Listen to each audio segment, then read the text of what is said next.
So first of all, I have to say congratulations for such a great performance. Thank you. In this unusual vampire. Thank you. I mean, I guess with Mr. Jim Jarmusch film, something always different, and you never expect till the end. I think it's very artsy, and I think he's such a great director. What prompted you? What attracted you to decide to do this film? He's a friend of mine, and I'm happy to say that I've made 2 other films with him, and he rang me up one New Year's Eve and said, should we make a vampire film? And that was enough. Right. And 7, 8 years later, we've made it, and it is pretty much what I'd hoped it would be. He's made so many films in a kind of night vein, Jim, that it felt, when he first suggested it, I thought, wow, I kind of feel you might have made a vampire film already. But no, it is his, I think it's one, as a fan of Jim Jarmusch, which I was way before I knew him, I think it's one of his greatest films. What is it about this character, Eve? You play Eve. What a wonderful character.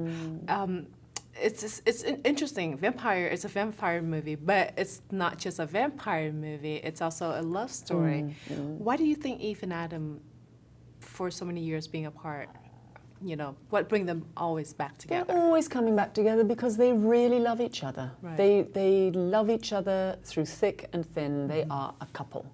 And in that, they are themselves. They're very different. And they need to live their own lives, and yeah, they've been together for hundreds and hundreds of years, so they're apart now. I mean, for them, a year is probably like a weekend. Right. So she lives in Tangier, he lives in Detroit, and yeah, she occasionally needs to come and kind of lift his spirits. I wonder, why did he pick his character to live in Detroit? Why not LA or New York? Just interesting on that aspect. I can talk about that because Detroit was a very early character. It's a very important character in the film. It's as important as Adam and Eve. Detroit's such a phenomenon. It's a civilization that grew up and fell apart in 100 years. It's like a sort of slow reaction developing photograph. It just goes, and for them, who are so long-lived, it's like a city, an empire being built over the course of a week and then dissolving. And so the way in which it has become this wilderness, which I have to say, I had a very similar reaction to Eve when I first went to Detroit. I find it such an inspiring place because it's being reclaimed by nature. It's a really wonderful place for a vampire to live, and you can be fairly peaceful there, and you can live at night, right? No distractions, and yeah, it's a wilderness for him. And Tangier is a different kind of wilderness. I mean, it's full of people, and it's a sort of hotspot for every sort and kind of culture. But you can pass completely unnoticed through the streets at night in Tangier.